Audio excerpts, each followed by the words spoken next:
be able to provide a reliable supply. The other external factors, one of them again is policy. As you may know, right, there is no clean policy on land use and development. And even how our water infrastructure is financed is another one. And even the policy for future financial models, in terms of how the private sector participates in the financing of the water sector. Another external factor is legislation and regulations. In terms of regulations, this is a work in progress, okay?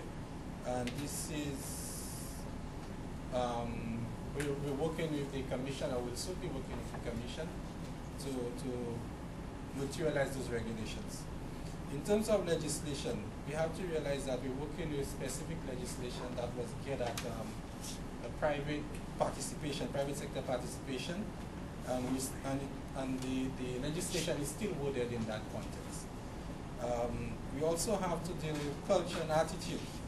You know, the people's attitude towards water is something that has been like a sore place for the business. The economic good on water is not something which people hold in high regard.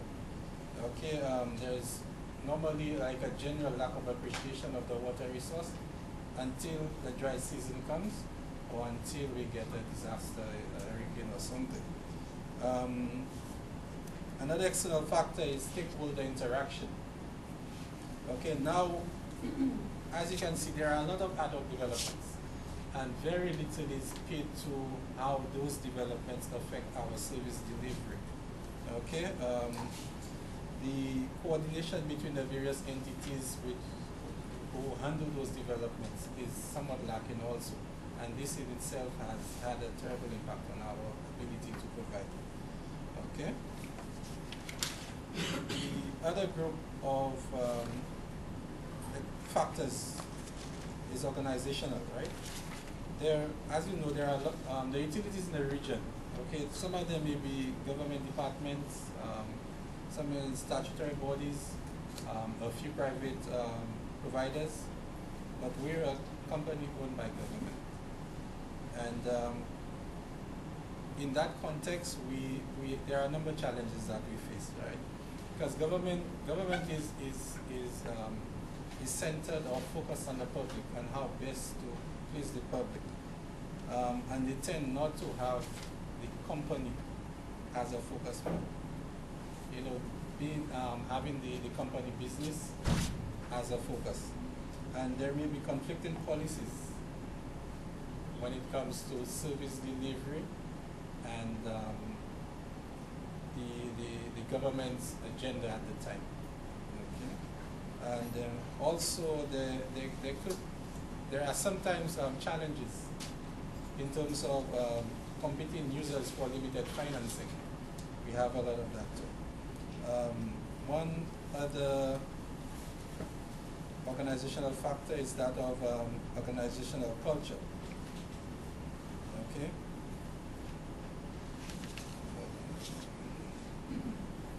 Okay.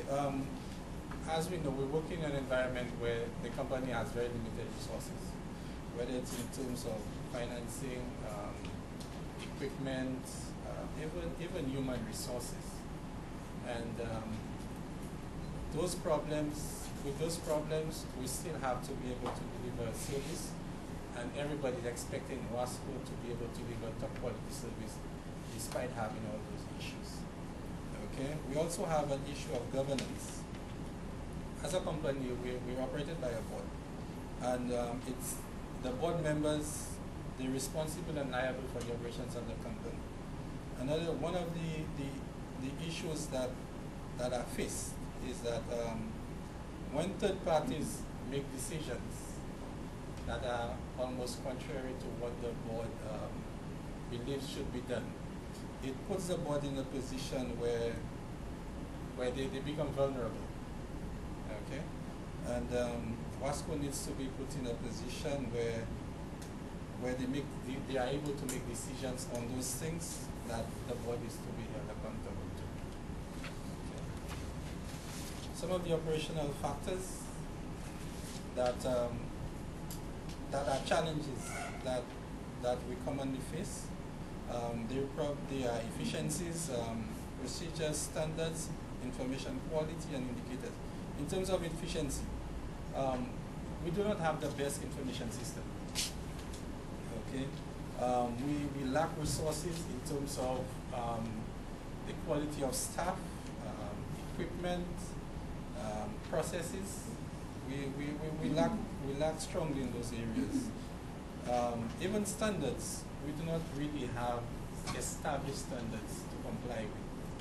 Okay, we may have what comes with the Cartagena Convention in terms of effluent discharge qualities, but in terms of service qualities, we don't really have those. And these are things that we have to work towards too, in conjunction with the National Water and Sewage Commission, Ministry of Sustainable Development, Ministry of Health, all those other entities. In terms of resources, we are expected to provide a service where our physical assets are old, aged, older than almost all of us in here. And having to operate such old systems creates like a big drain on our finances that we don't have. Okay. We also have another issue where the rate of development far exceeds the upgrades that are necessary to cater for those developments. Okay. In terms of these were physical assets. In terms of the human assets, WASCO has an aging workforce, one of the other factors that does not work too well for us is that the skill set of the majority of the staff is lacking. They haven't got that level in order for the company to be able to move forward. So in taking this into consideration, we've established training schemes for some of the staff to upgrade their skill set. Some of the challenges in financial, now with the supposed tariff increase that will take place maybe by I don't know if it's by the end of this month or in April, that will give us the ability to be able to raise financing. And with this ability, there are a lot of things that we could do in terms of improving our infrastructure and being able to deliver a better service. One of the other areas that has contributed to us not being able to meet our mandate in providing reliable and safe water supply is the lack of GIS, SCADA. They also have inflexible systems in our customer service system. Is inflexible in that if we intend to integrate GIS into that customer service, the compatibility is not there. So it makes it very difficult for us to be able to provide a reliable service and to be able to respond to customer needs at a very short instance. Okay. Now, with all those challenges, WASCO has internalized those challenges, right? And to be able to deal with those challenges, we have a new strategic direction. These include legislative and regulatory review. This will be done in conjunction with the Ministry of Sustainable Development.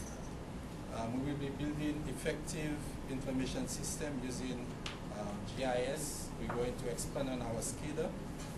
Also, our customer information system will be extending on those. The GIS and the customer information system, this is currently ongoing with the assistance of the OECS. We also will be doing an aggressive non-revenue water reduction. This has already started in terms of island-wide metering and leak detection also. We're also doing the rural system as a matter of priority. Okay. Some of the critical issues that the rural systems were experiencing were issues like poor water quality. Even with the slightest of rain, some systems will have to be shut.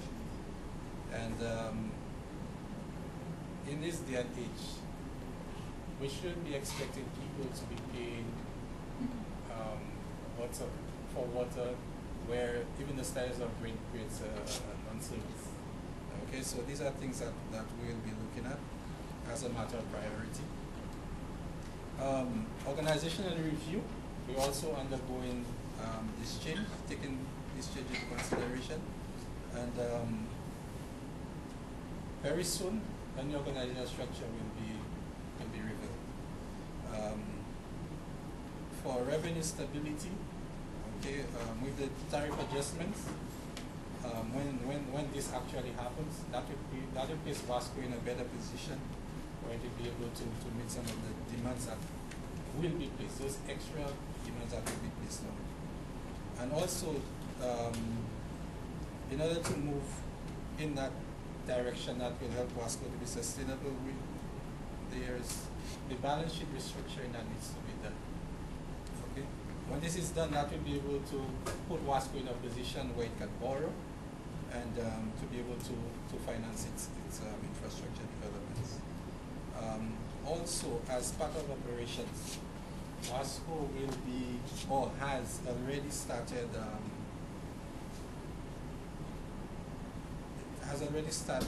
implementation of effective utility management principles, right? These are best practices that are used to promote service delivery. Okay, there are 10 of them, and they vary from operational resiliency, operational optimization, customer service, and I think 7 others. Okay, these are the things that we are presently undertaking in order to improve and to provide reliable and safe water service to St. Lucia. Okay, that's it.